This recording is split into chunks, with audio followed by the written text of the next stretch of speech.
she'll be joining us around 2:45. So if you all agree, I think we can actually start because, you know, she has some internet trouble. Thank you so much to all of you for joining us. We're quite excited because this is actually our first effort to listen to stakeholders from different sectors on the issue of AI and advanced ICTs. And as we know, the pandemic has made it quite clear that, it's no more optional to address issues related to digital technologies. It's pretty much part of everyday life. And there has also been a lot of interest and potential is being discovered, in terms of using this technology to solve such kind of crisis, a kind of, building resilience, and how do we go on, how do we sustain ourselves, our economic and creative activities during a lockdown and things like that. But as you know, the title of the webinar also suggests, we have to be mindful that while creating a solution, we don't, create another problem. So to speak, we would like to really explore and get ideas from you about both the potential of technology, but also some very important key concerns from the human rights perspective that we must take into account while promoting such technology or using it.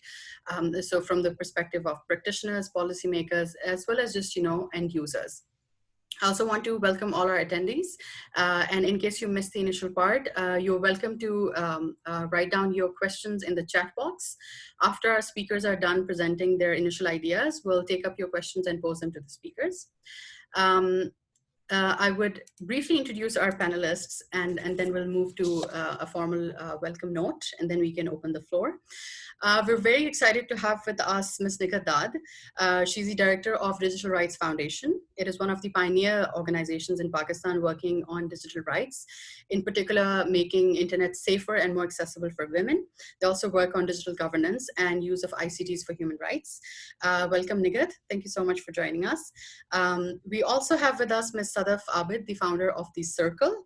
The Circle particularly works on building leadership capacities of women and using technology to do so, to promote that kind of entrepreneurship and social innovation, and really using technology as an enabler for women.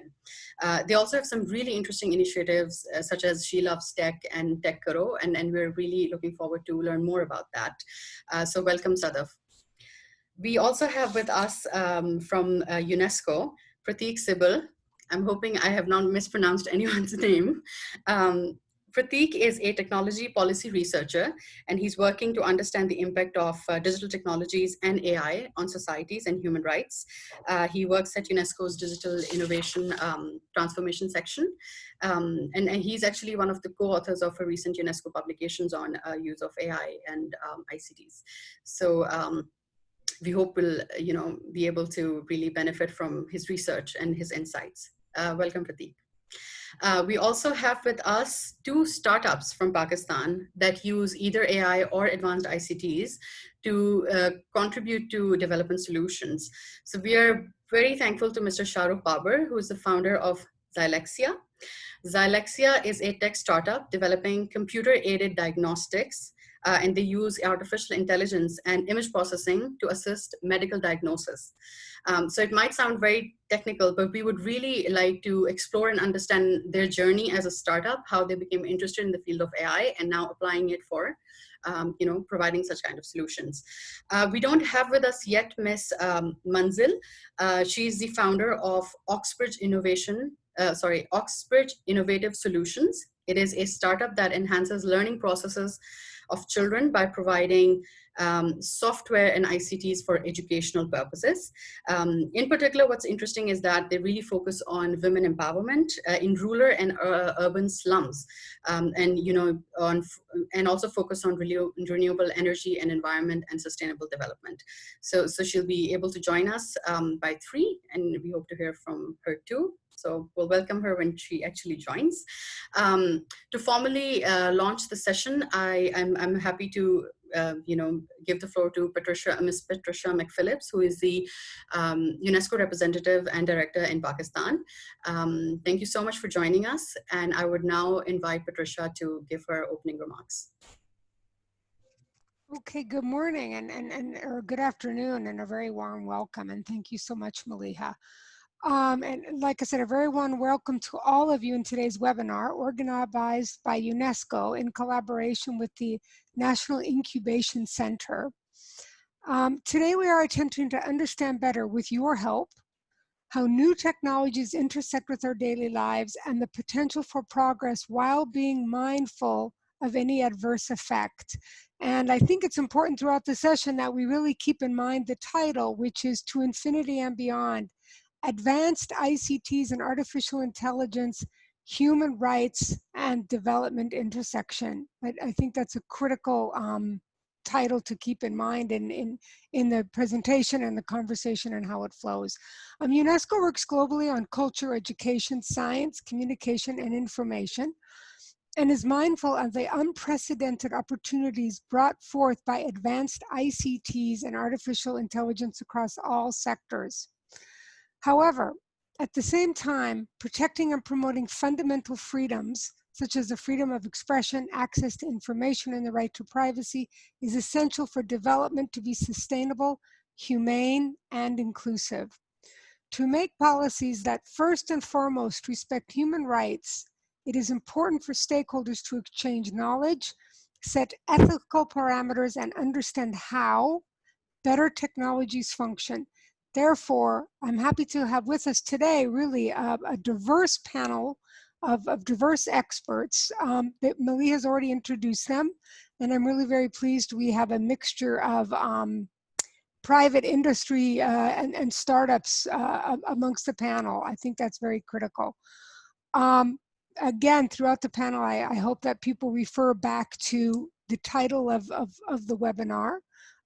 Clearly, a lot is happening with technology, and artificial intelligence is becoming more and more advanced at a very rapid rate.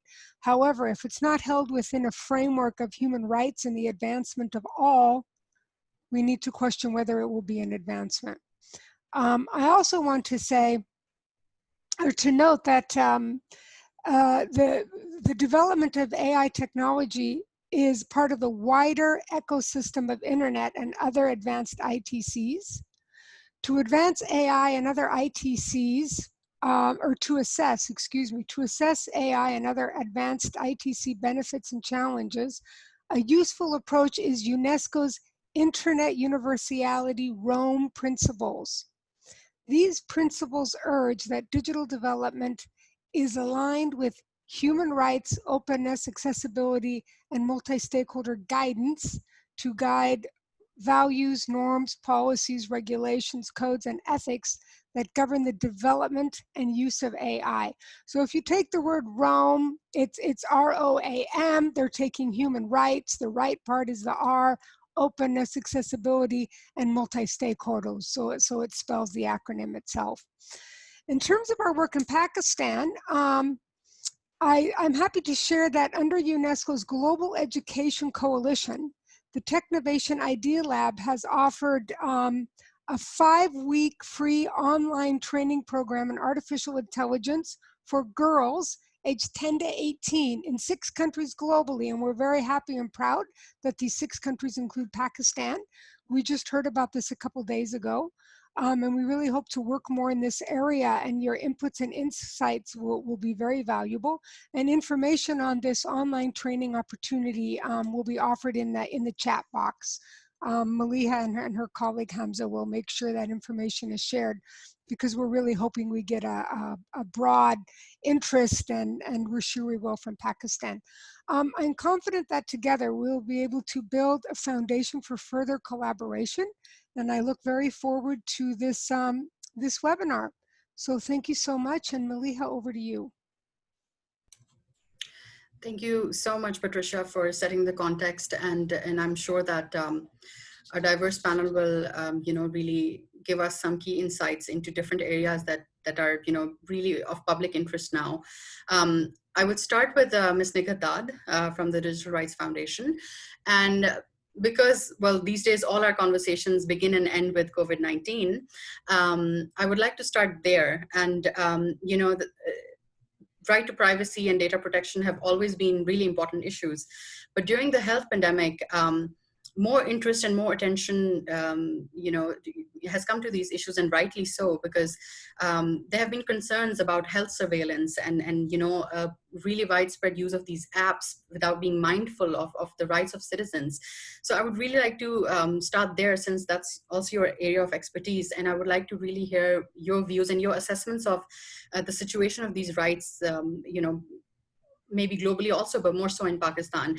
And I would just add a second question to it right away, so you can address them together. Because these issues exist, and these rights may or may not be well respected or protected in the existing laws, I would also like to hear from you, what do you think is the level of awareness among citizens on these digital rights, and whether or not at this point in time they're able to effectively feed into the policy dialogue? So that would be my starting point with you. Thank you. Thank you, Maliha. Thank you so much to UNESCO for organizing this much needed debate. It's very timely. I think to your second question, Maliha, I would say that when it comes to countries like Pakistan, I don't think there has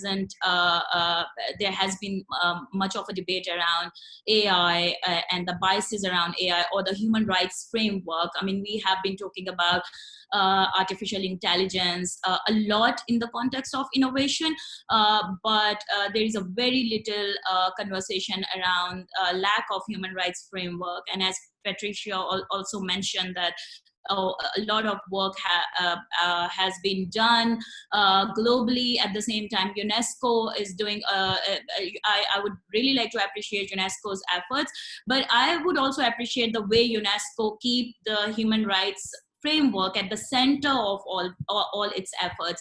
So responding to your second question, I don't think that there is much information and awareness around, especially, I mean, even digital rights, people still ask us, what exactly do you mean by digital rights? I mean, they don't really understand that the civil liberties in the offline space that our constitution has given us apply in the same way in the online space.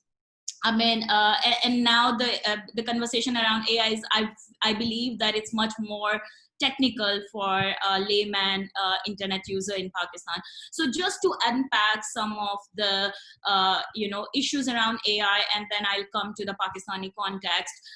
Artificial intelligence and its use in algorithmic decision making are becoming increasingly common across the world, and of course Pakistan is no exception. While the use of ICTs and AI have their advantages, we can collect, sort, and process unprecedented amount of data, which is particularly handy in situations like a pandemic. It also poses unprecedented challenges for human society and social justice. And in places like Pakistan, where I would say that human rights framework are still underdeveloped, adopting human rights protections and safeguards to emerging technologies is even more of a challenge.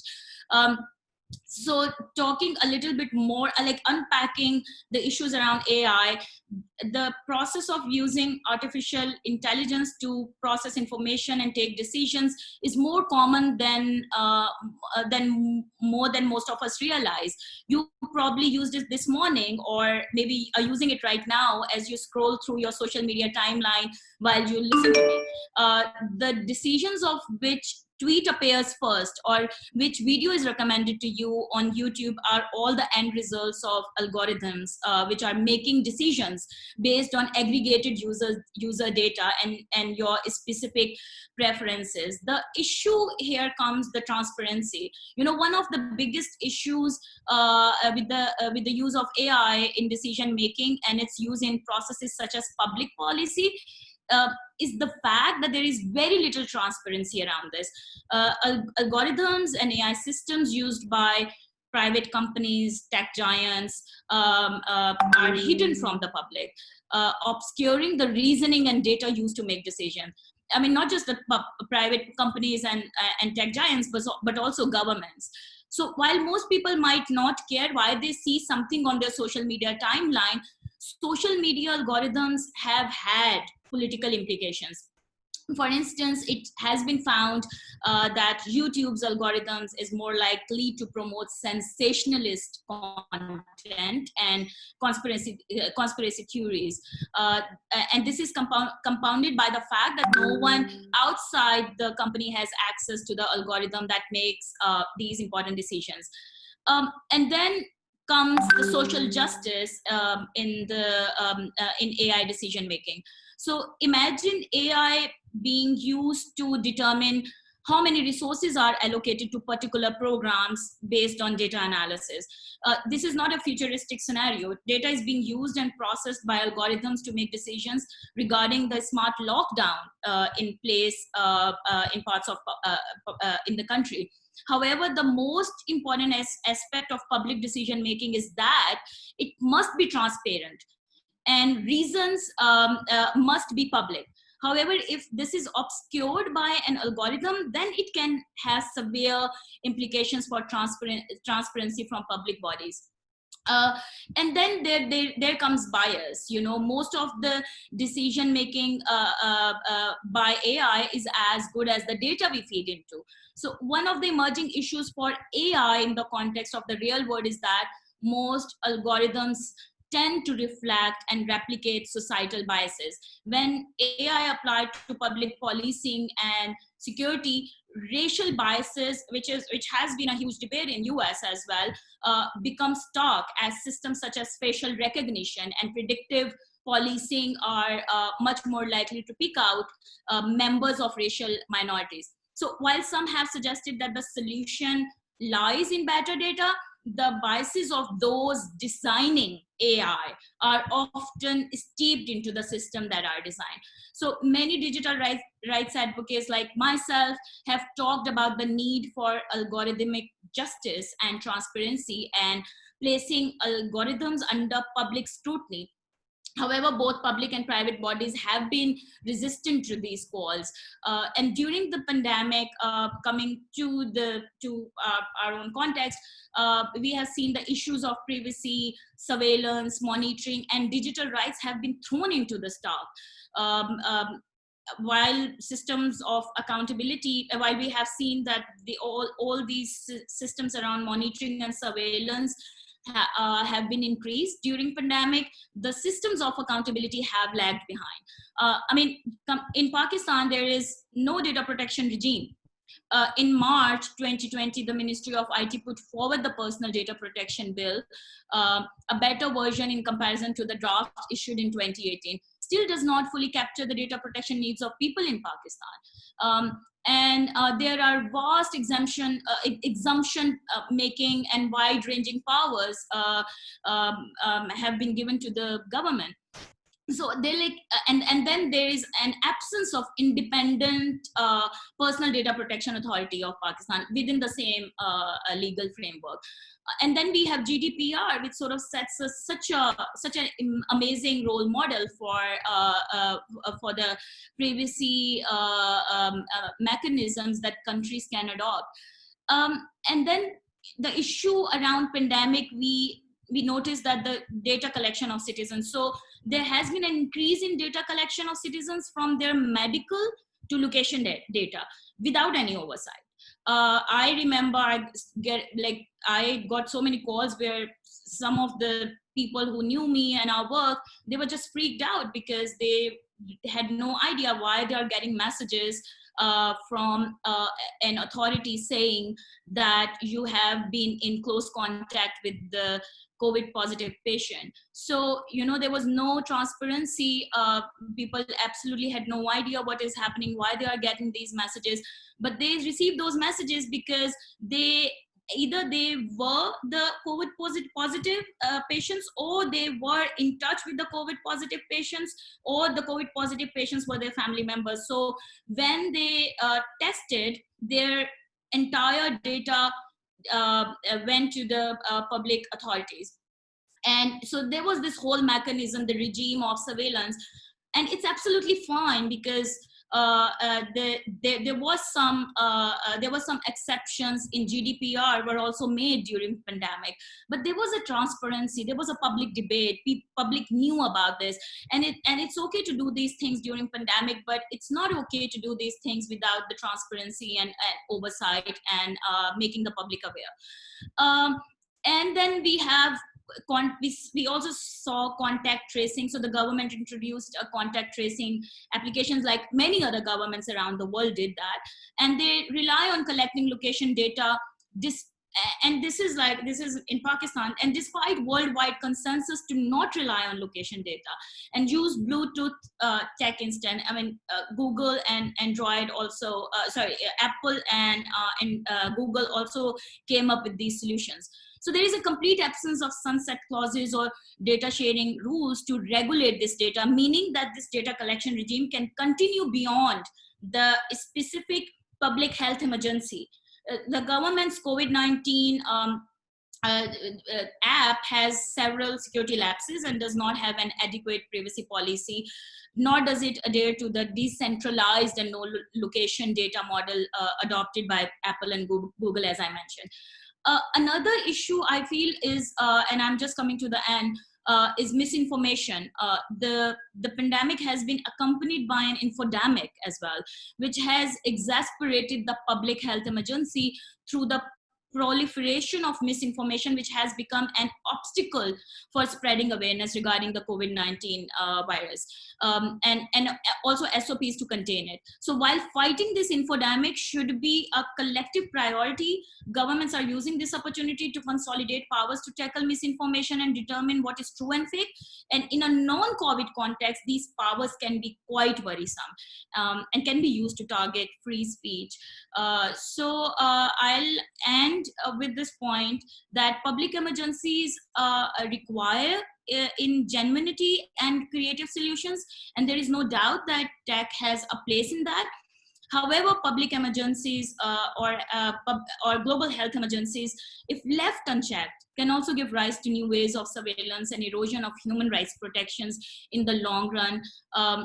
Many experts fear the COVID will act as a similar inflection point for governmental power as 9/11 was. It is only through a human rights approach and inclusive decision making that we can have, and that such a discourse can be prevented. Thank you so much. Thank you, Nighat, for touching upon a lot of aspects of the issue, of the opportunities as well as challenges. I agree, and I think it's a very important point where you talk about how this crisis, which might end depending on when we have a vaccine, but it could set really dangerous precedents, around these fundamental rights and how whether or not they're respected. I think another very important point that you highlighted is the issue of transparency, and also at the end of users or citizens, the lack of awareness or understanding, because the information regarding AI or technologies is still not very easily relatable or understandable for citizens, which I think turns into this cycle of then there's not as much call for transparency, or from the demand side to pose the right questions and to demand transparency and accountability. So I think they both kind of feed each other, and somewhere in the middle we hope that the human resource pool and knowledge around this issue increases to a level where we can bridge that gap and really make a difference in the policy. I would actually build on that point and come to Sadaf, because as we talked about awareness around these issues, we often see that knowledge is quite gendered. I mean, when you look at particular types of knowledge and particular types of information, we see it all the time with more technical fields or even financial literacy, that some things women are either perceived to not be fit for, or there's this impression that they are genuinely uninterested in it. So I would really start the discussion with Sadaf from that point, about the digital divide in Pakistan. But also, I think because also our title is quite futuristic and ambitious. I think we know that there is a gender divide in terms of access and also capacities. But how are things looking? Because you work with women closely, and I would like you to address it both from the point of view of interest at the end of masters and the capacities that there are, but also in terms of creating a conducive environment for women and girls to take up tech or AI as fields that hold promise for them. Um, if you could start with that, and we'll build around it. Thank you. Thank you so much. I'll join Nighat in first saying that it's wonderful we're having this conversation, because this is really critical. And building on what you just said, there is a big gender divide in Pakistan. As we know, Pakistan ranks 151 out of 153 countries on the Global Gender Gap Report, which is generated by the World Economic Forum. And we've consistently been at the bottom for last 8 years. So the gender gap is very real. I was looking at some stats. UN Women did research in 2016 on skills, and only 11% women received some vocational or technical skills. Furthermore, Pakistan has one of the highest gender gap in mobile phone ownership. As we were just talking, under the pandemic, your mobile is your life savior. It's your way of connecting. It's your way of new knowledge, tools, income. And the Mobile Gender Gap Report 2020 highlights 81% of men in Pakistan over 18 own a mobile, and only 50% women own it in comparison. So that's a big challenge for us to address. If I'm not connected, I'm just plugged out, and I'm going to be really left behind now in this digital age. We are also ranked as a least inclusive internet based country. So having said that, these are big challenges and gaps that need to be looked at a macro and policy level. I also want to share some good news. So Circle has been involved in working with women, and in particularly bringing digital skills to women. When I came back to Pakistan after my master's and then working in Dubai, I started looking at what could be something exciting to work on. I have a prior background in financial inclusion, working on women's economic empowerment through microfinance. And I started looking at young women, because 60% of Pakistan is young, and women are a big chunk of it. And we know, data shows, when a woman is economically empowered, she invests 90 cents of every dollar back in education, nutrition, healthcare. There's a business case for it. So I started looking at young women, and I discovered that unfortunately, women of our country are stuck in the informal sector. They're stuck in low growth roles, or they're they're just in erratic roles. So they're not growing. And where is growth happening? Growth is happening in the tech sector. We have, according to Pasha, under 20% women in the tech sector, and most of them are not in decision-making or leadership roles. When I, as a young woman, don't see a woman in a leadership role, the message I get is, this is very hard. It's not easy. I'm not going to be able to do it. And that's why showcasing role models is so important. And I'm so glad to see a gender-balanced panel over here, of course. That's critical. But in Pakistan, as you would know, we continue to have manels, which is a panel with only men. And that's not sending a good message out. So given this scenario, Circle started experimenting with bringing digital skills to young women 3 years ago in 2017. And we started with the idea of teaching girls how to code. It was very novel at that time. And I'll tell you, I spoke to tech company CEOs, I consulted them, and everyone said, this is too hard.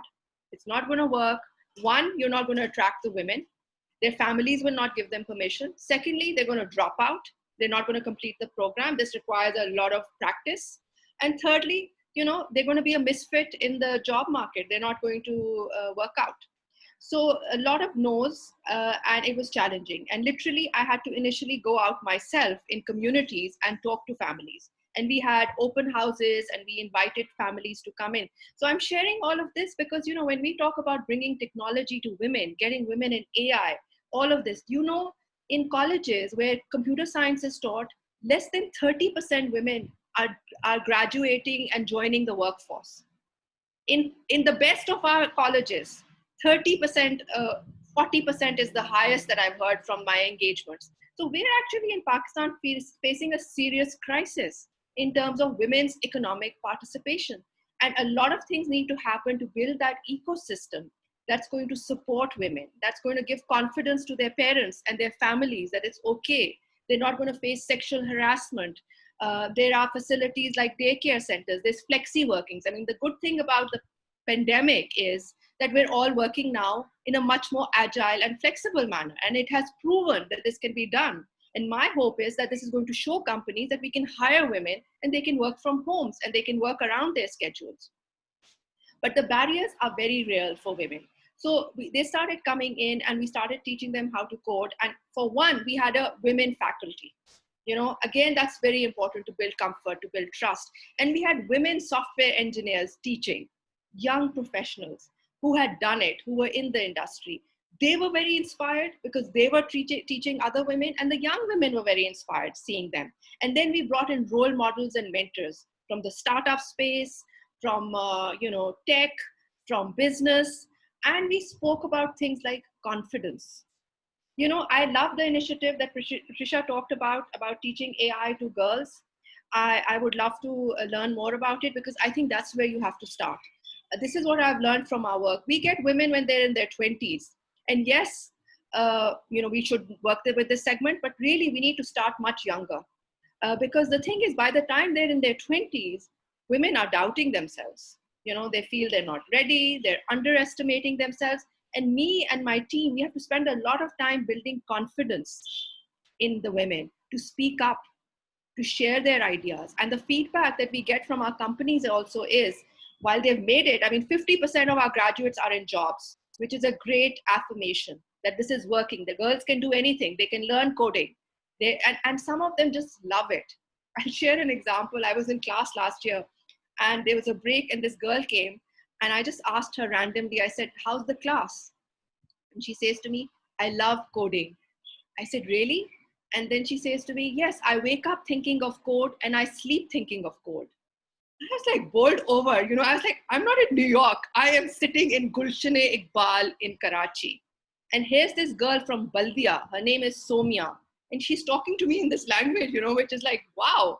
And she says that she's a teacher and she just loves this. She's discovered a new passion and she wants to do freelancing, do her teaching, but do freelancing from home so she can earn more money, support her family.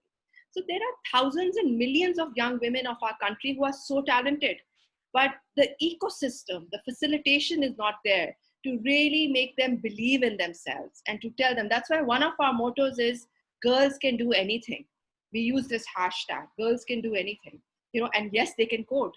And we have fantastic examples now of women under the pandemic who are sitting at home and they are working and they had never used Zoom before. And we're doing our online sessions. We have 300 young people, 80% are women, who are studying with us through live classes on Zoom and pre-recorded videos.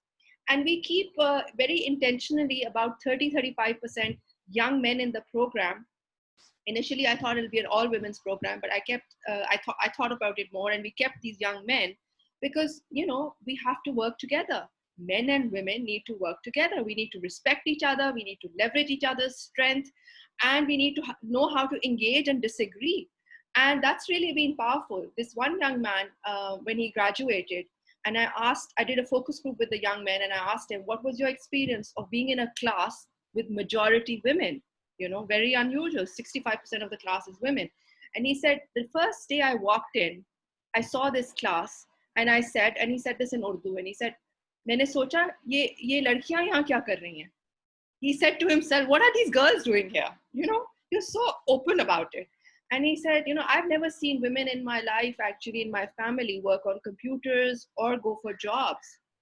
And he said, I was very skeptical, but now I have realized that there are girls in this class who are better than the boys and they're smarter. So it's about changing the attitudes of men also, and men and women collaborating on it. So right now we have young women learning coding, digital marketing, and design skills online. We got recently selected as a Microsoft for startups in Pakistan as part of a cohort that is social entrepreneurs that are using technology to solve social problems. And that has really enabled us to have a platform now that we can use for analytics, for offering these variety of courses. We're in fact very much keen to look at AI and other courses that we can offer to young women of Pakistan. But my message would really be that, we really need a lot of advocacy around just building an ecosystem that supports women, leveraging the talent of our country, because in the dreams of the women and girls of Pakistan is Pakistan's future, is Pakistan's dream. Who knows, one of these women who learns AI and tech and coding, and they pair up and they come up with some great innovative solutions. And that is what is so empowering when I speak to the young women of our Tech Karo program, and they share, I'm coding, I'm creating solutions. They feel very empowered. She Loves Tech is another initiative that we brought to Pakistan. It's in its 4th year. It's to spotlight women startups using technology. And last year's winner, Yishil Khan, is a computer science graduate from McGill University. She's high end. And she built a solution which uses AI to detect attention deficit disorder amongst young kids. So that is fascinating. And now she's looking at rolling that out and scaling it. So She Loves Tech will happen again now. The applications are open and we're searching for women startups using technology. And this year, our goal is to inspire 10,000 young women to join us for the local rounds, to join us for the workshop. We'll have boot camps. I'd love to have Prateek maybe come in and do something, and others over here, so we can inspire young women of Pakistan, both introduce them to tech skills, but also to build confidence, how to deal with failure, resilience.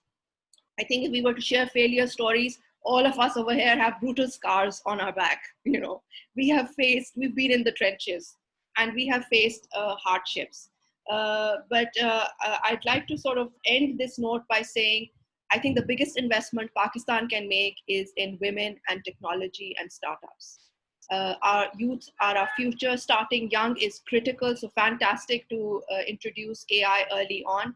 And I think we need to have a series of technologies that we offer so that women can choose. And because the women that are working with us come from very underserved communities. They come from Baldia, Liari, Kurangi, government schools, very basic economics, and they are coding.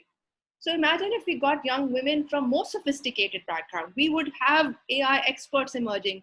There's a lot of talent, but collaboration is necessary. The ecosystem needs to develop, and we really need to engage with our policy makers. You look at some of the committees that are set up at a policy level, very few women in it. There's a STEM committee, there's not a single woman on it. Dr. Ataur Rahman heads it. So, I mean, how as a country are we going to progress if we're not going to have women's voices and perspectives? And we know this is important because men and women think differently. We bring different strengths to the table and we can co-create. So that would be my message. I also want to share in the end that we've just got a collaboration with UN Women Pakistan, where we're going to work with female home-based workers. So that's again the bottom of the pyramid.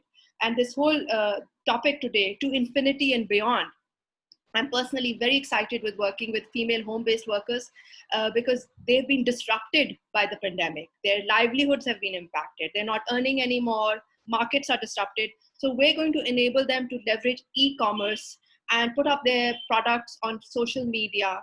And along with this, of course, Nigar's work is very important to enable them to know their rights, digital rights in this process. So I think it's all coming together. And it's exciting to be at this forum because we learn, we engage, we collaborate, we question, so we can have a better future for our women and girls. Thank you so much. Thank you so much, Sadaf. And it's so good to hear about all these wonderful initiatives, and also makes me a little sad because I'm much older now. And it seems like lots of exciting things for young girls to engage in. And I would actually just recap a few points that you mentioned. One is, I was actually going to ask you, from your experience, what surprised you after working with women in tech? But I think I got my answer where you're talking about working with women from these diverse backgrounds and, girls, very young girls. And sometimes I think we have this fear of unknown and this assumption that something that sounds so complicated and far removed from our reality, artificial intelligence, that maybe it requires a lot of prior skill and a certain education level. So I think some of those assumptions we have to undo, and we have to put them aside and really focus on the potential.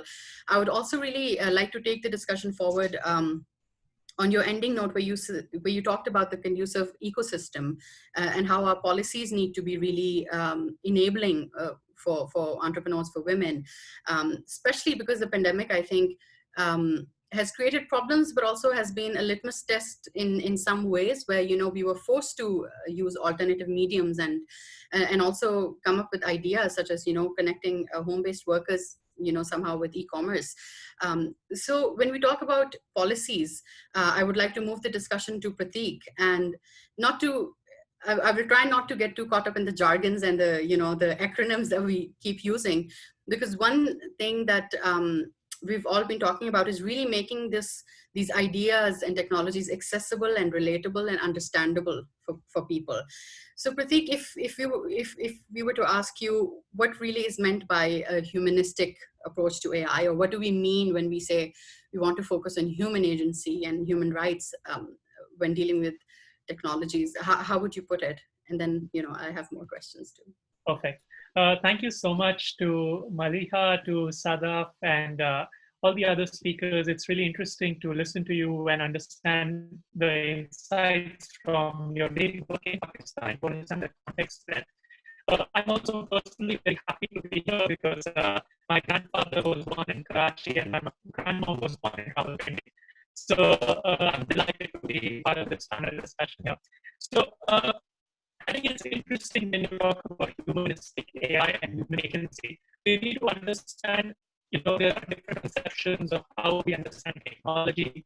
And a lot of times we have a more instrumentalist view of technology, which is that technology is a tool and we will use it to do whatever we want. Or we have a deterministic view of technology where we talk about technology as, oh, this is what technology is going to progress, and we use the term evolution of technology, and we just have to follow. So this kind of two-way thinking is not really appropriate, because technology is more of a mediator of our relations with the world. So I think once we start framing the problem in terms of technology as a mediator, we are able to design policies and solutions in a way that take care of human agency. Now, when we talk about human agency, human rights are built on human agency. It's basically human beings being able to do what they would like to do and have the ability to do that. It's a context, as we talked about ecosystem in Sadaf's remarks. If the ecosystem is not encouraging, it impedes human agency in women to become what they would like to become, to be the best version of themselves, to have the freedom to exercise and to grow. So I think agency is really, that is at the heart of human agency here. And humanistic AI is what we call now human-centered AI at UNESCO and at several other places, is basically to keep humans at the center of technology development and not go into the direction where we are talking about technology taking over humanity. No, the purpose is to use technology for service of humankind. And that is the idea. Okay, thank you. And, you know, because you also work with governments and stakeholders around the world on, you know, policies around ICTs and AI, many times it seems to, you know, we can get caught up in our own context and national problems, but also these technologies really go beyond borders, and, you know, everything is so much more interconnected now. So I'm just curious to know from your research work with different countries, you know, and in terms of the kind of discourse that's happening around the world, how different it is in different regions, and maybe it's very similar across all regions, you know, because sometimes common problems lead to common solutions. So I would just like to get so exactly. I think you've hit the nail on its head. So there are actually, we just completed a survey on AI and governments in Africa. So we got responses from 32 governments in Africa on what are their AI priorities, what are the needs for capacity building. So there are, of course, a lot of similarities, and there are a lot of differences as well. So for instance, in a country which is heavily resource endowed, they are more keen to use AI and other digital technologies for industries like mining. A country which relies on tourism would like to use it for promoting tourism, for biodiversity, for conservation of their natural habitat. So there are different contexts which depends really on the country's natural resource endowment or their historical background and, you know, their development trajectory. Now, there are definitely similarities. we did an analysis of about 40 countries, and this report would come out soon, which have put out AI strategies and policies. And once you look at it, AI is slated to have an economic impact of about 16 trillion US dollars. So the economic imperative is really strong here. And a lot of countries are focusing on research and development, investing in setting up academic centers, supporting research, but also industry collaborations, supporting their startups, the private sector, to upgrade their technology to be more competitive, because there is a lot of productivity improvement that can be gained out of AI, use of AI.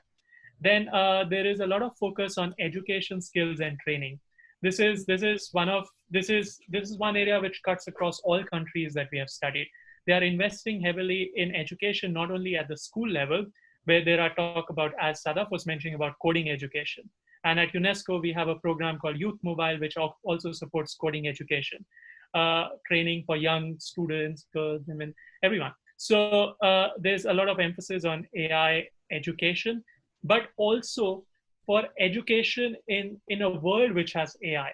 So not only to learn coding, not only to learn about technology and be more adept at using it, but also how would you live in a world which has a lot of technology around you? And with that technology around you, the future of work is changing. So when you go to the job market, what are the skills that you need when a part of what traditionally you would have done is automated now? So there's a lot of focus on 21st century skills, digital literacy, media and information literacy, different terms for more or less the same thing, which is creativity, cooperation. How do we work together? More human aspects like skills where you can understand empathy, empathize with people. All those things are becoming important. So these are things that cut across.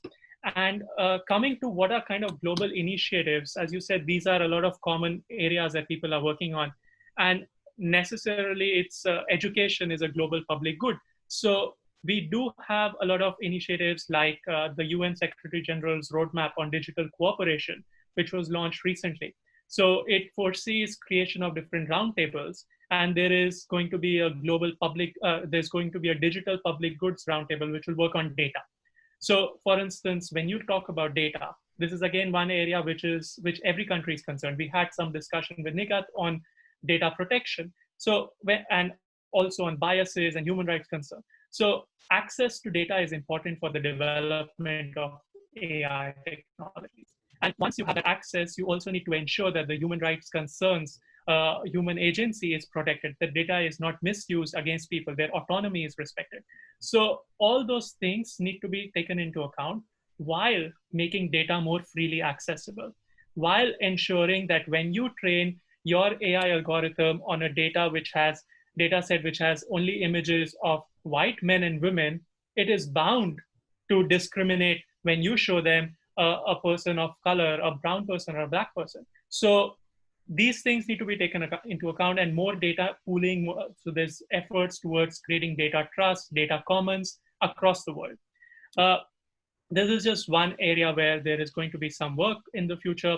In terms of supporting countries across the world, there is this idea of digital help desks, where several UN entities like the UNDP, ITU are working as well within the national context to support capacity building, to give policy advice to governments on digital transformation, not only of the government, but also societal digital transformation.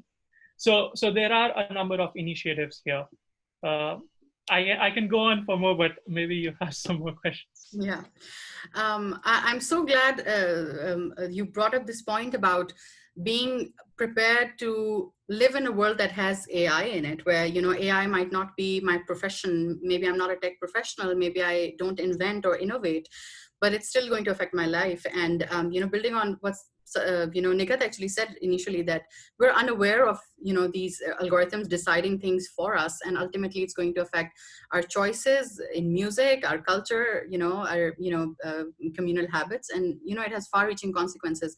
So I think that's a very important point, where it's not just the, the inventors or the industries who know more about these technology, but the users who have some basic level of understanding of all these kinds of impacts that there can be on our lives. Just building on the same, when we say policy dialogue, and like you said, that it really depends on the context, there's a very strong economic imperative. I'm also curious about, all these different stakeholders who feed into the policy. I'm sure in different countries, certain stakeholders are more dominant or have more of a say. And, sometimes it all sounds so technical and complicated that it looks like it's only the inventors or the industry themselves who really know the truth of the matter. And we've also seen examples from around the world where policymakers and senators have seemed quite unprepared to take on this discussion, where their technical understanding of these issues around digital rights and online spaces are really lagging behind. So I'm not expecting an exact answer, but do you think, is it even possible to be preemptive in terms of making such kind of policies? Or do we perhaps just need to make peace with a new way of governance, which is constantly evolving? Because certainly the pace of technology is just too fast. So just, what do you think about that? Definitely. So we often sometimes joke about, we are in technology 4.0 and policy 1.0. And this is always a catch-up game where technology advances and then you understand, oh, what happened? We are seeing the consequences and now we need to act. I believe that there are ways to be, multi-stakeholderism is just not a buzzword. It's just not a term. It really is about working together. And we've seen that when different stakeholders, media, civil society organizations, researchers, academia, politicians, governments, everyone comes together, the solutions that they evolve are definitely more nuanced and more context driven. So for instance, there are initiatives. First, there is a need to strengthen capacities of these multi-stakeholder platforms, of these different stakeholders like civil society organizations, to provide them the platform to engage with the government. That is super important. In several countries, we have seen that there are efforts to also inform people. For instance, in Finland, now, of course, I'm not trying to give an example that we compare Finland with a country in South Asia or elsewhere. But what they have done is, with the University of Helsinki, they created an online course called Elements of AI. Now, this course, their target is to educate 1% of Finnish population on the basics of AI. This is not about technology. This is about just understanding what this technology does, and then they can pick it up with if they want to explore technology or the societal aspects of these things. Now they want to take this course global. A lot of EU countries are working on this. So there are efforts to inform the people. In Canada, I find it particularly interesting. They have a lot of learning communities. For instance, when you talked about how do we understand, the ethical issues for AI, how do we understand some of these technical terms of black box, transparency, fairness, accountability, all these things that go neural networks and all. So they started these, communities where they basically, it's open, it's on Slack. You go and participate. If you want to speak, you speak. If you want to just listen, learn, fair enough, you can do that. And they discuss some of the recent academic findings in a more conversational format, in a non-intimidating setting, where it's not like a one-way dialogue between a professor and a student. So those kind of initiatives build up, the societal base to engage on these issues, and then to ask governments and policymakers, okay, what are we doing? When you have a parliamentary committee hearing, or you have like a small debate in the country, even for media to understand and know these issues, these kind of communities help. And this is not only happening in the West, but also in Africa. There are several groups of young women actually also working on AI Saturday. So in Lagos in Nigeria, they started this community where they teach each other AI and basic technologies. on Saturdays. They meet and they discuss. So there's a lot of things happening around in that area as well. Thank you so much, Prateek, and thank you so much, Nigat, for joining us. I know that you have to leave, and you actually have a panel at the RightsCon, if I'm not wrong. So I wish you best of luck for that, and thank you so much for your time. And we'll move on to the next session now. Thank you so much for having me. Thank you, Nigat. So I'm so glad that we heard from, policy experts and, our speakers working on women's right and digital divide and gender. Now we really want to move to actual practitioners and innovators, young people who want to use these technologies to provide solutions. And this was also our way of really bridging the gap and understanding, are we communicating enough with the practitioners and innovators, or are we just going around in this echo chamber, just talking to the same people from the same field about these rights, and not actually people who develop these technologies and implement them. And I'm so glad Manzil is now with us. She had some trouble with the internet, but she joined us halfway through. I'll actually start with Shahrukh. As I briefly introduced Xylexia, the tech startup that he founded, and how they work with medical diagnosis. Shahrukh, from you, I would really just like to hear just your story and the story of Xylexia, and why this issue, why this health issue, and why AI as a solution, what inspired you. And also, while you explain it, it would be nice to hear from you, because we've been talking about a conducive ecosystem that supports young people to work in this field. From your experience, if you could share if we have enough opportunities and enough capacity building, or perhaps you learned on your own and are you self-taught. So if you could just tell us about your startup and also your own learning experience through it. Thank you. You have to unmute yourself. Sorry for that. So very first of all, thank you so much, Madhya, for inviting me, and it's really honored to be among you can say domain experts. And just before starting, like about the Alexa, in continuity of like what Sadaf said, and definitely like women in technology, like which we think like women cannot be good in technology, unfortunately, in Pakistan.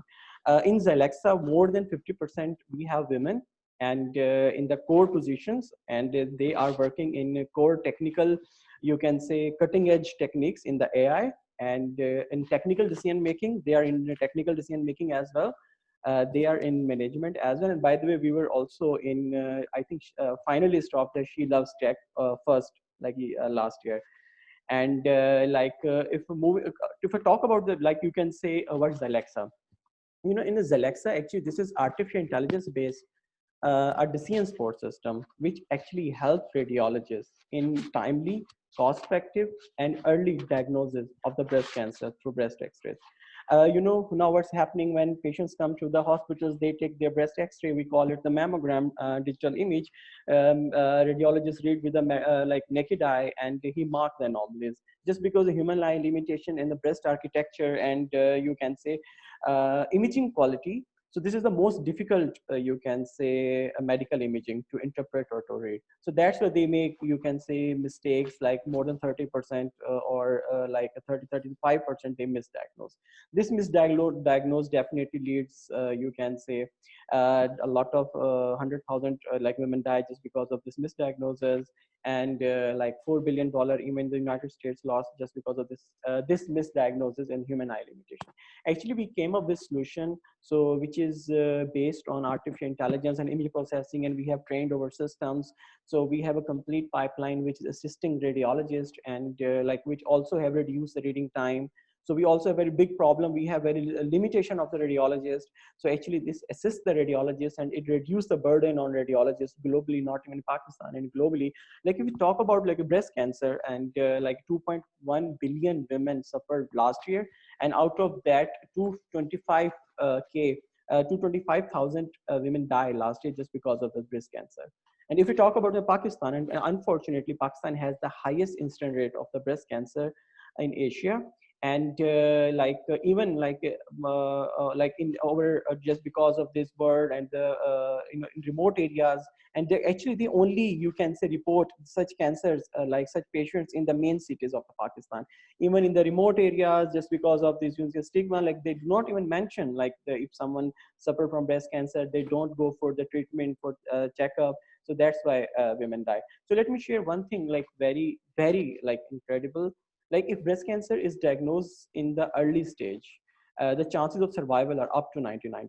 If breast cancer is diagnosed in the later stage, chances are reduced to 27%, even less, or cure is also very expensive. The main key is just to, you can say, diagnose breast cancer in the early stage. So if we talk about like my background, like actually I'm bioinformatician. My degree, my study in bioinformatics, like it's half computer scientist, half medical, or you can say genetic engineering. So actually I feel myself best fit to better understand medical terminologies, medical problems, and better interpret in, you can say, in AI and computer technologies. So actually we came up with this, you can say, breast cancer, along with the breast cancer diagnostics. So Alhamdulillah, Pakistan first multi-omic R&D center like we have, and as per our core expertise in AI in healthcare. So we have researchers, in-house researchers, we have like teams, in-house teams. So actually we are working on genetic profiling of humans, and on based on the genetic profiling and artificial intelligence. So we also working in the prediction of cancer and other disease as well. So Alhamdulillah, like by sitting in Pakistan, so we already have achieved a lot in Pakistan as well as global. So we are in, you can say, like in the trial phases with some of our product in Pakistan and Netherlands as well. So along with that, so just to serve our community, and definitely like our vision is just to serve our community as in Pakistan and as a Pakistani company, and to also along with that, definitely to develop the skill set among our youngsters. And because unfortunately people, like very few healthcare companies comes like from this region as well. So definitely we can encourage people, and we can mentor how, like we can train them. So definitely like we can, because healthcare after this COVID, so whole like globally, right, this is the realization, this is the biggest challenge. And like investor, the good thing is investors, they're also moving toward investment in such companies, such startups as well. So we actually planning like complete breast cancer awareness as a, like we came up as a brand of the breast cancer company in Pakistan. And like now we are planning the whole, you can say, a drive, like where we will be actually educating the women in the remote areas, and we will be providing them, like, because self, they can also most of time self analyze their self, and they can learn if they are developing some tumor, so they can consult, you can say, physician, and they can diagnose in early stage, that can be cured. Okay, so we will first go there and we will educate them. And the other problem, biggest challenge, is that even in the remote areas we do not have facilities. Even the main cities, we have very least facilities in the like main areas, but in the remote areas there's a huge lack of awareness, and definitely there's a no facility for there. So actually we will go for like with the mammography ban. So we are planning to go there and provide them the free mammography. And if we diagnose like women in early stage, definitely we can save life. So ultimately, like you can say, our vision is just to, with the SDGs, like health is definitely one of the major point, and definitely like women health and women empowerment. So through this early diagnosis, like we are aiming, we can reduce the death rate of the women, which is like highest, like breast cancer is the major cause of women among cancers. And definitely we can reduce that, and we can educate them, and they can, through the self analysis, they can early, they can consult their consultant or radiologist, they can get diagnosis in the early stage, they can be treated, and they, each can save life ultimately. So actually these are the directions like where Zalexa is up to, and we are working, and hope that answered your most of questions. Yes, thank you, Shahrukh, and it's really encouraging to see such kind of initiatives. And I also really appreciate that you talked about other things you are doing to make sure that this solution reaches the women who need it. So I think it's important to understand that technology doesn't just happen in a vacuum, you know, in a lab where it's, you know, a solution is created, but you have to accompany it with sensitization. So people know that there is this option and can really, you know, improve their life expectancy. And it such kind of information about such solutions can really be life-saving. I would actually want to ask two more questions. Firstly, because you talked about, having a number of women in your team, so I would just, because we are talking about capacity issues and the ecosystem, was it easy for you to recruit that many women? Are these women working in the health sector? Because I think we also tend to forget that AI is not like a field in isolation by itself, but of course it can be used in health, in industry, in science, and for art and culture, even fashion. So firstly, about your experience of involving more women in your startup, and the second question is, because we would like, of course, we hope the solution becomes available across lots of hospitals. What kind of challenges did you face, or what kind of enablers were there for you along the way, where you were able to not only create a solution but to market it, or to make sure that it's actually adopted by the health sector? Okay. Actually, as I mentioned, most of our team among the team, like I am the only, like you can say, BS with education among, like apart from me, all are PhDs and their masters and in their field. So like mostly like people they're working, they have their studies in the bioinformatics, and in Pakistan, like you can say, I don't know why there's a trend mostly in the bioinformatics, like most of time like women comes there. And as a bioinformatician, I like we work with the universities, like where we actually train people, we offer them some final year projects. So actually we pick in the early stage, you can say teams, the competent you can say students, they can work with us. Then we actually you can say they convert into, yeah, it's a very useful resource for us. No doubt artificial intelligence is emerging field, no doubt, like in Pakistan, and like definitely we are sitting in Islamabad because there is a very good, you can say, exposure. Like here we have good universities with a good exposure of the artificial intelligence, and among, like you can see, all those students picking like women, and like they are good in AI and the technical skills. Definitely, this was that was a little bit challenging, but I think by luck, like we advertised, we got resumes, and in those interviews, like women, they performed well, maybe as compared to the other like male candidates. So I think more than if I say it's not something like you can say I am good at, I think this was by luck. And we found very loyal, very hardworking, and like you can say very technical, like competent resources, in Zylexa.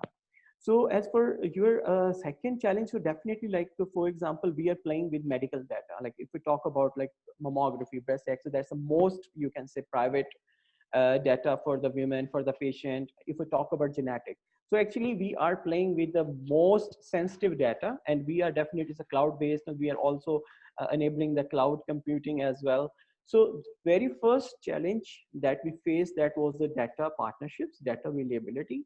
Then we had to develop some procedures to make sure, to ensure the hospitals, to ensure the data provider that their data breach, to prevent their data breach and data loss. So that was the first. So we ensured them, okay, we will take care of their data. That was the first.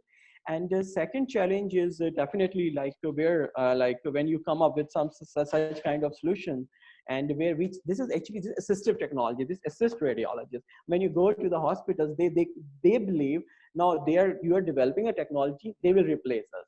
That's not true. Actually, that's the biggest, you can say, resistance we faced so far. And we are also, along with the patient education, along though we are also now you can say educating our healthcare industry as well, radiologists, and now they are realizing, okay, this technique, this will help us, this will reduce our reading time, this will increase our efficiency. So now they're adopting, now like we are getting, after like more than 3 years efforts, struggle, and like you can say mentoring, teaching. So now we are, I think, coming that position now where we are getting the good adoption, not in Pakistan, definitely globally we have good you can say soft corner for such solution. Like in a Pakistan, like we had some extra pressure or challenges. So alhamdulillah, we are on the way, and we are almost there done. Thank you so much, Shahrukh. I would now like to move to our last speaker. Last but not the least, we have Manzil with us from Oxbridge Innovative Solutions. And building on what Shahrukh said, I think that this fear that machines will take over and replace human beings, I think I would connect there to what Oxbridge does, because they use these technologies early on with children to aid them in education. So you know, it's complementing the other educational resources that we already have, but making the experience better. Mansell, I would like to hear from you how you started, this startup and what was the idea behind it. But particularly, I'm interested to hear from you because you work in rural and urban slums, and usually when we talk about using technology for anything, Pakistan has a limited percentage of population has access to internet even. So taking these kind of ICT solutions to slums, how challenging was it, and how did you how did you manage to do it? Thank you. Assalamu alaikum, everyone. Thank you for having me here, Maliha. I'm really honored to be among such an esteemed panel of experts. I'm Manzil. I'm an educationist turned entrepreneur with a background in software engineering, project management, and education research. I have been affiliated with Oxford and Cambridge universities and with FAST and NUST, National University of Sciences and Technologies here in Pakistan. I'm also a mom of 2 kids. The 3-year-old is a handful, really, and really, it's really difficult working with him around, particularly during these COVID times. So we don't really work on AI, but we're trying to set the foundation for children at a younger age so that they could work on AI when they grow older. So the inspiration behind Oxbridge came from the realization that there's a huge amount of rote learning that children in our country resort to at the school level. So they're taught to the test, they climb on their academic ladder based on our evaluation of their memorization and reproduction of the textbook knowledge, which really is not conducive to the kind of cognitive growth that we want in our children. So we're trying to create an awareness among education providers, parents, and learners themselves that learning through textbooks is not conducive to deeper levels of understanding. Rather, learning should be coupled with some hands-on experiential component, which enables a more immersive and a constructionist environment for children so that they could apply this textbook knowledge that they gain through in the classrooms to real life problems through critical thinking, decision making, collaboration, communication, and other 21st century learning skills that we usually talk about. We therefore develop STEM or STEAM curriculum for schools, which is aligned with their textbooks. And we also design do-it-yourself educational kits for students to independently play with and get a flavor of making or learning by doing in a fun, informal, and non-classroom based setting. At the same time, we also run interactive workshops for children aged 6 to 16 on block programming, basic electronics, DIY robotics, architecture, and 3D modeling. Hopefully, we would be going towards artificial intelligence too, but at a more grassroots level or basic level for children, because we believe that conceptual and cognitive growth happens at a grassroots level. Therefore, the more enriched the learning environment is at a school level or at a homeschool level, which is now the trend these days, the more the children grow and are able to take informed decisions about their careers in future. So your question was that how did we actually go to the women in slums and in marginalized areas and in rural communities. So we didn't really take technology as we perceive of, like in tablets or computer form or ICT form. We actually took the information or the awareness about how they could actually use resources lying around or available at their disposal to make compost, for instance, kitchen waste and kitchen resources to make compost. We enable them to understand the science behind making compost and how it could help them in solving their energy problems. And for instance, we taught them how to cook using solar cookers, and we also taught them about plant-based electricity generation as part of our renewable energy in communities project. So we also help them in making their own air coolers using available resources within their communities and in the market close by, as well as heaters in the winters, and these kinds of things, like how they could actually come up with ideas. So there was an idea that the women came up with. A young girl, she said that her grandfather he experiences problem going to the bathroom in the night. So what she did after the training that we provided, what she did is that she plugged in a sensor and an LED in the grandfather's slippers. So when the grandfather wore the slippers, the LED is lit up, and he could actually find his way to the bathroom in the night. So these are the kinds of things the technology is going through. These are the ways in which we are actually contributing to the awareness and understanding of the different use of technologies in these rural communities. So yeah, that's the introduction at the moment. Thank you so much, Manzil. And I really like what you said about our perception of technology, that using science for everyday solutions or technology doesn't have to be really complicated. It doesn't have to be in the form of a software or an electronic hardware, but really to promote scientific concepts, scientific thinking, science communication, I think can really be the foundation to build from. And it's really interesting examples that you gave. I would like to hear from you because you worked on providing, educational softwares. How has your experience been working with the education sector or communities during the lockdown? Because we've also hearing, we are hearing about, we know that, this concept of digital classrooms, but we also have been hearing concerns about how the experience is not the same, because, what you talked about sounds more like an environment where the ICTs complement the overall learning process rather than completely take over it. But in the lockdown, we've had to deal with, just online classes and things like that. So if you could share your experience during lockdown and, how these mediums were used and how perhaps you adapted them better to the situation. So yeah, it's a very interesting example that I'm sharing with you. We ran a program on basic electronics on a very freely available software called Tinkercad. And we taught it was an online course, a workshop for 3 days that we ran for children in an online environment.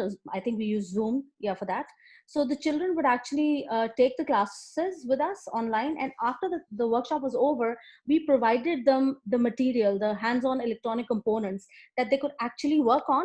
And based on the understanding that we provided them during the workshops, they actually applied that knowledge and we made the gadgets that were given to them as tasks. So it was, again, we sort of came up with this solution that COVID doesn't necessarily have to be all electronic. We can also provide some kind of hands-on component to understanding or learning, because that is where we excel, and that is what we've been doing so far, which is what we've been promoting all the time. That I'm personally, I am a believer of at a grassroots level of not allowing children to be in front of the computers, or not providing them a lot of screen time all the time. There has to be some kind of a mechanism in which they learn something through online platforms, and then they also perform something using hands-on components. So that is how we actually worked on this workshop, and it went really well. So people are actually again asking us to run these kinds of workshops more. So we are working on the next workshops in line would be on architecture for children aged 8 and above, and intermediate electronics and 3D modeling, so that once the 3D modeling is done, they could actually, we could invite them in a way that we could 3D print their models on a 3D printer, small models, so that they could also get a feeling of how it actually transpires into a real tangible thing. So I think this works really well with us. Thank you. That's super interesting. And, I think that we have to really also capitalize on how accessible this, information now is because of digital technology. And, such young kids having information about specific professions and having a taste or flavor of, what it's like to be an architect and how to do 3D modeling and printing. It sounds really, really exciting. We've sort of reached the end of our session, but now we'll open the floor for Q&A. So for all our attendees, if you have any question in particular for, it can be addressed in general to the panel or a particular speaker, please let us know in the chat. I'll be reading them out from there. While we wait for some questions, I will again mention what Patricia actually announced in her remarks, that, UNESCO's partners have launched this free online training on AI for young girls aged 10 to 18. And my colleague actually put in the link in the chat, and I would ask him to do it again. One thing I want to point out is that, you know, young girls, of course, can register, but there's another option where startups like yourself or organizations like yourself can register if you are interested in mentoring or providing some opportunities to these girls once they're trained. So if interested, please circulate among your network and also sign up, and, you know, we would love to engage with you further. And I see the link is now here.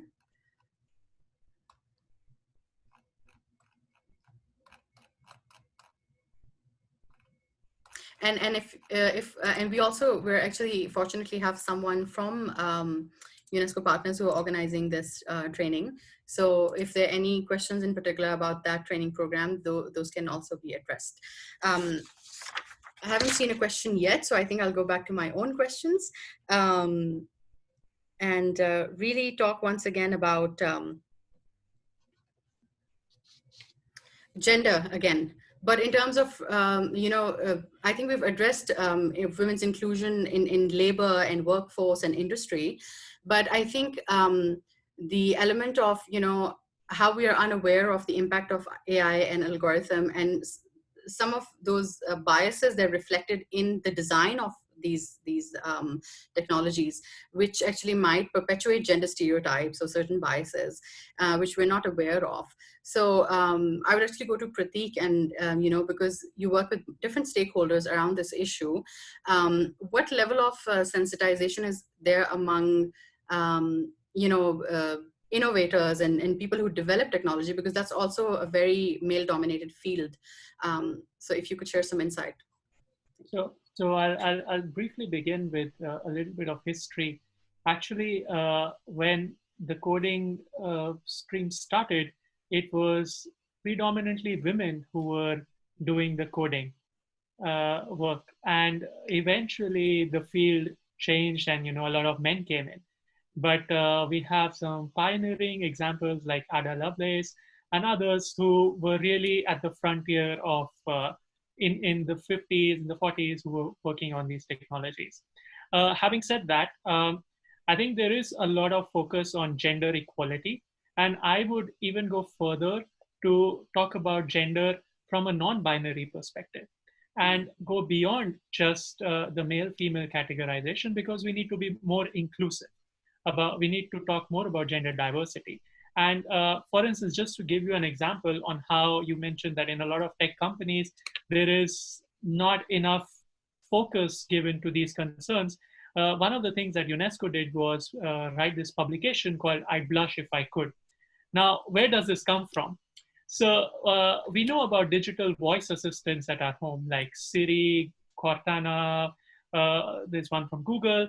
So some researchers, they actually asked this voice assistant certain questions, and I'll pull up my table on that. Which are basically trying to flirt with so one statement is someone says to the voice assistant, "Oh, you are hot." And then Siri says, "How can you tell?" You say that to all the virtual assistants. Or Alexa says, "That's nice of you to say." Then Google Assistant says, "Some of my data centers are running as hot as 95 degrees Fahrenheit."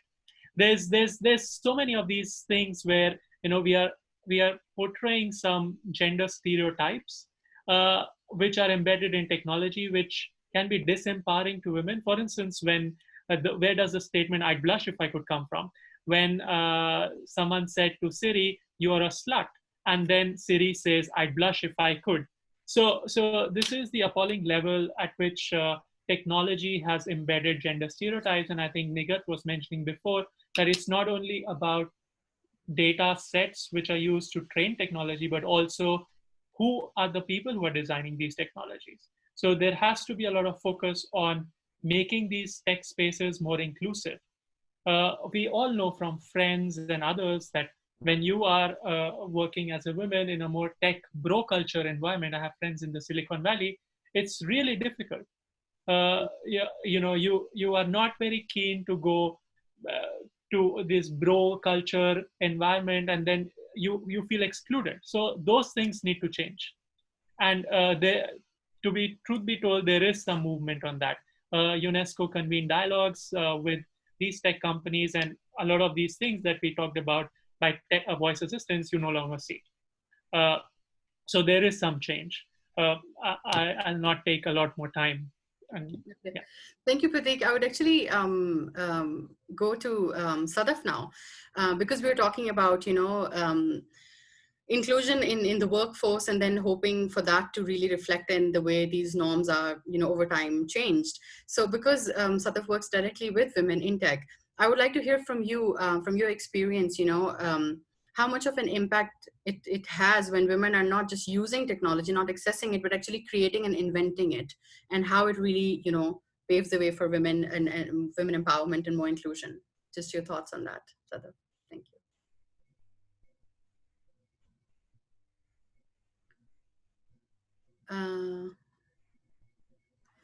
Over to you, Sadaf. Okay, great. So I think this is a terrific point, because the whole idea, I believe, is that we need women as creators, as inventors, and as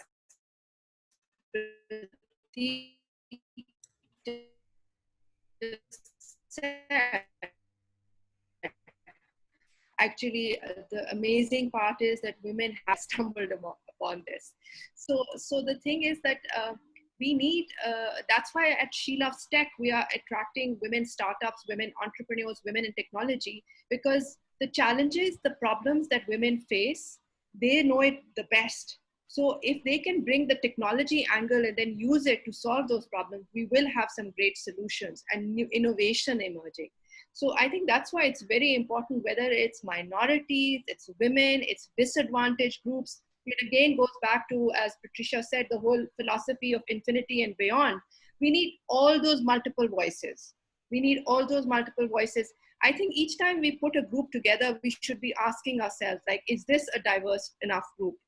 And, interestingly enough, I'll share with you, research shows that if you, I mean, we all know this, that if you put very bright people in one room, I mean, they may be the Harvards and MITs, and, I'm a Harvard graduate myself, but the thing is, if there's no diversity in the room, it's not going to help. And if you have a group which is middle, haven't gone to great universities, but very diverse, they're going to come up with the innovation and new ideas. And I think we haven't even tapped into this fully globally, this potential. And this is where I think for AI, for invention, for using technology, we have to be so thoughtful when we put people together, because the language we use, the messages we give, if I was a man, I wouldn't be able to think about how do I think through in terms of a young girl, what will attract her. I'll go back to the basics, for example, pink for a girl and blue for a boy. We need to question these things. I mean, this needs to change. From day one, we need to encourage our young girls and boys that they can pursue these fields. I have seen, even in my own family, which is, a very progressive family, I've seen a boy and a girl run and they fall, which is perfectly fine. And the boy is said, oh, it's not a big deal, run, run, run. And the girl is told, I told you to be careful. You shouldn't go fast. So these are these stereotypes, and these are unconscious biases. There's very interesting research that shows that women don't get enough airtime, for example. They are cut more often. So we really have to hold our space, and we have to bring our voice, and we have to have those allies, which need to be men also. And I think the whole thing is, together we can create a more inclusive world, a more prosperous world, a world where everyone can thrive. I think that is really the dream, that we can come to that point, and for Pakistan to leverage its female talent. Thank you, Sadaf. We have to end soon. So I would actually pose one question that we've received here, and then we'll address the last question. This is a question, how could we launch a mini project related to AI at our community level? And I think maybe Sadaf and Shahrukh and also Manzil can give some ideas very briefly, but I think because Shahrukh and Manzil have their own startups, and you've been through this process, what would you advise, even if if it's not technical, what should be someone's starting point if they want to explore tech more and do a little project for their community? What are the venues where they can find support and guidance? And if you could also share any contact information, your website in the chat, that would be most helpful.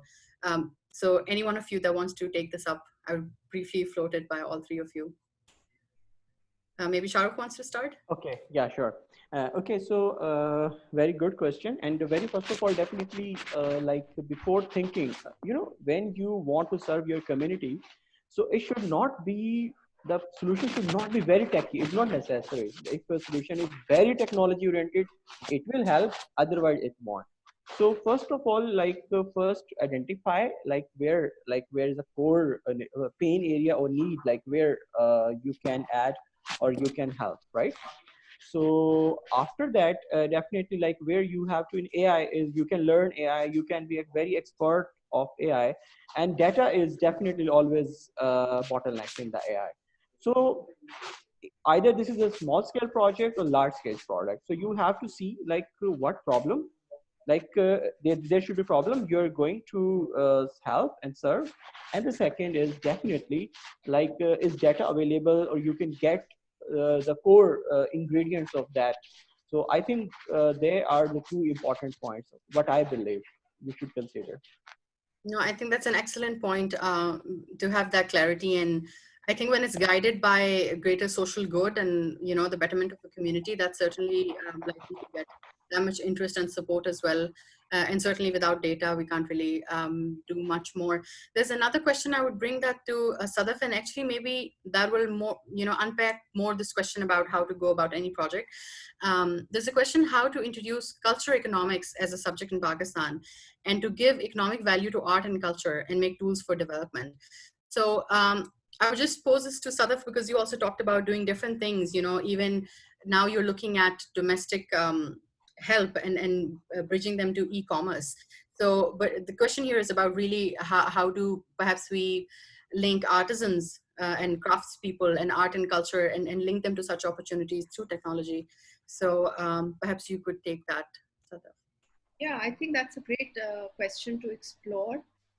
And I again feel technology offers lots of possibilities. There could be a high-end artist, there could be a lower-end artist, and you could have your own Facebook page or Insta.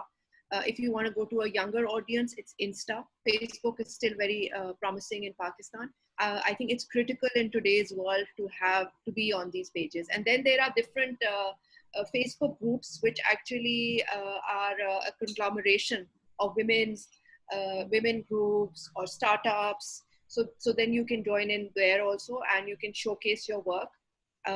There's also a possibility with e-platforms like Daraz and all to contact them and see if there's a possibility to showcase your work.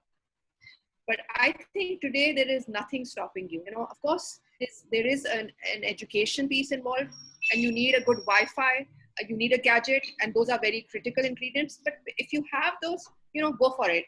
Think big, go for your dreams, explore, pilot, experiment, reach out to people. I think all of the people over here on this panel would be more than willing to be on. If you sent us an email or tweeted to us, we would respond. I think in today's world, we have to really leverage all this goodwill also that's out there to support. Thank you, Sadaf. There's another question actually from an attendee from Quetta, I believe. I'm a social activist working for women empowerment and skill development of artisans and home-based skill workers. Sadaf has partly addressed a similar question, and I would really encourage our participant to scroll down and find Sadaf's contact information. I would actually maybe touch base with Manzil also briefly, because we are getting lots of questions where people are trying to work with their communities, with home-based workers in their communities, with female artists or male artists and artisans. Because you mentioned you work with rural communities, if you could share how you reach out to them, or can they reach out to you to become part of such a program that you're offering, if you could share some information.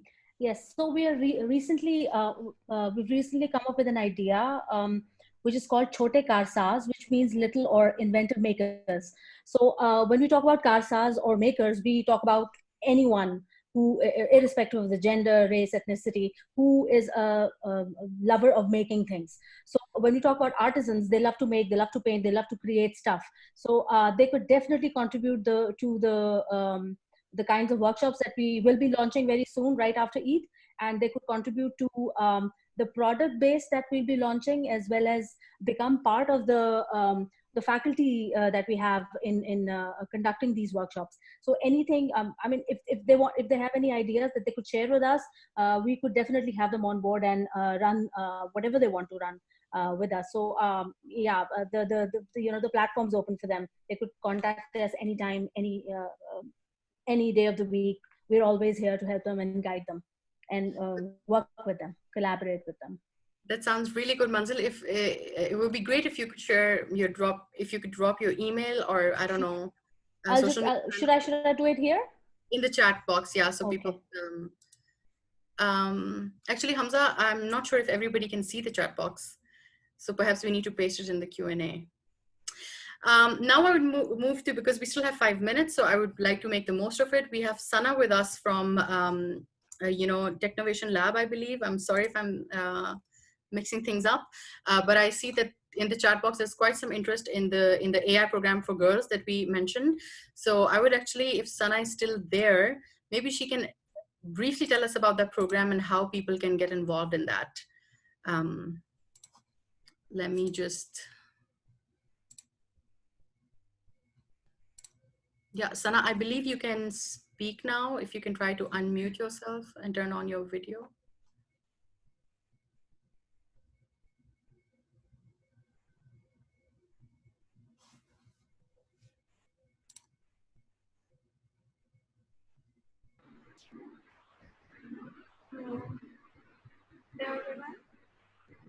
Sana? Oh, great. Yeah, we can hear you. So Technovation Idea Lab is basically the program for the girls of age 10 to 18. The basic idea is to introduce basic AI concepts to the girl, and they are going to solve different community problems using that AI tools. So the program is very interesting, and you can say they are self-paced, self-runner programs. So the girls can, you can say, just go through the Google Classroom.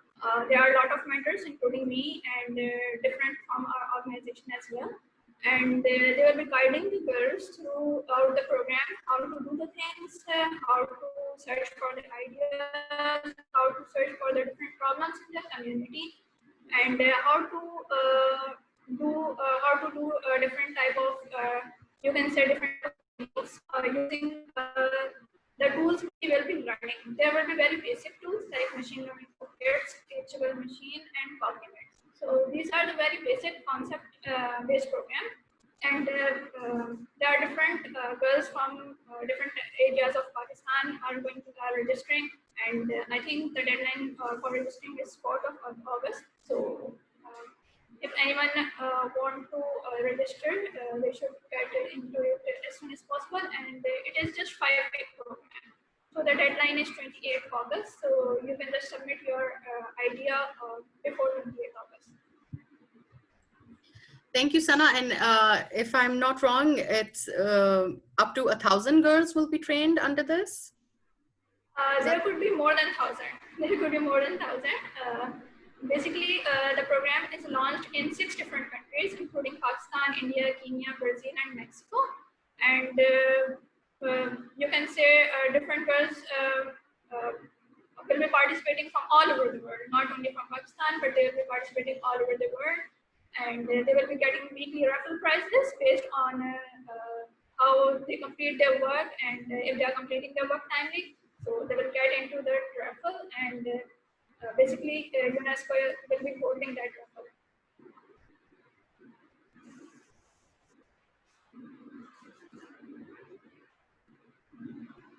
Can you hear me now? Yeah, thank you so much, Sana. I think that's the ideal way to end this, to really look towards the future with hope and with sharing this opportunity. And we're hoping that we try to connect a diverse group of people through this webinar. And I'm so glad that our guest speakers were so open and so responsive, and they've shared their contact information. And I'm sure our attendees will get in touch and really benefit from the opportunities they have to offer. And I'm really hopeful that we can really spread the word about this program for young girls, and it sounds very exciting, and you know, to infinity and beyond. So I'll just end with that kind of aspiration, and I would once again really thank all our guest speakers and all our audiences for being so interactive and actively involved in this discussion. And I end here, and I wish you, for those celebrating, Eid Mubarak, and for the rest of you, I hope you have a lovely weekend. Thank you so much.